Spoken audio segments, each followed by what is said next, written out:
এক পাবলিক বিশ্ববিদ্যালয়ের state and housing শাখার ডেপুটি রেজিস্ট্রার তার অফিসের চেয়ারে আয়েশ করে বসে কথা বলছেন, আর তার পেছনে দাঁড়িয়ে একজন কর্মচারী তার শরীর ম্যাসাজ করে দিচ্ছেন।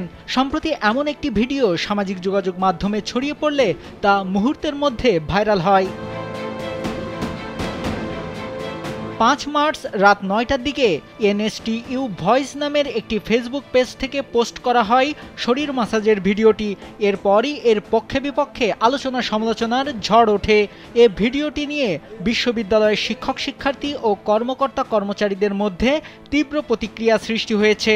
আর শিক্ষার্থীরা বলছেন, কোনো বিশ্ববিদ্যালয়ের এমন ঘটনা মেনে নেওয়া যায় না।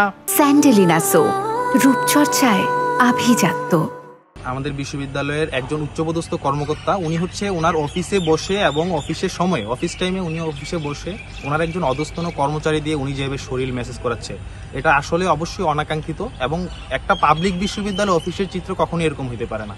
তো আমাদের স্টুডেন্টদের পক্ষ থেকে আমাদের এটাই হচ্ছে চাওয়া, ওনাকে বিশ্ববিদ্যালয়ের আইন অনুযায়ী ওনার এই ঘটনার সত্যতা যাচাই করে বিশ্ববিদ্যালয়ের আইন অনুযায়ী প্রশাসন ব্যবস্থা নেয়। সবার মতো ফেসবুকে আমিও কালকে ভিডিওটি দেখলাম, তো এটা দেখে মনে হইতেছিল যেন এটা কোনো অফিস, কর্মকর্তার অফিস না, যেন কোনো স্পা সেন্টার।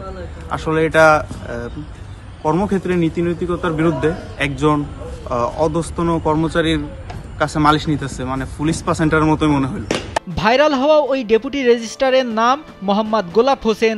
এ ব্যাপারে তার সঙ্গে যোগাযোগ করা হলে তিনি বিষয়টি নিয়ে কোনো মন্তব্য করতে চাননি। আলোচিত ঘটনাটি ঘটেছে নোয়াখালী বিজ্ঞান ও প্রযুক্তি বিশ্ববিদ্যালয় নবীপ্রবিতে। ভিডিওটির বিষয়ে বিশ্ববিদ্যালয়ের উপাচার্য অধ্যাপক ডক্টর মোহাম্মদ ইসমাইলের সঙ্গে যোগাযোগের চেষ্টা করা হয়, তবে তার কোনো বক্তব্য পাওয়া যায়নি। বিশ্ববিদ্যালয় হলো সর্বোচ্চ বিদ্যাপীঠ, সেখানে শিক্ষার্থীরা তাদের ভবিষ্যৎ তৈরির জন্য আসেন। আর বিশ্ববিদ্যালয়ের একজন কর্মকর্তার এমন আচরণ যে কোনো শিক্ষার্থীর মধ্যে বিরূপ মনোভাব সৃষ্টি করতে পারে বলে মনে করেন সচেতন মহল। নাইমুল হাসিব, কালবেলা।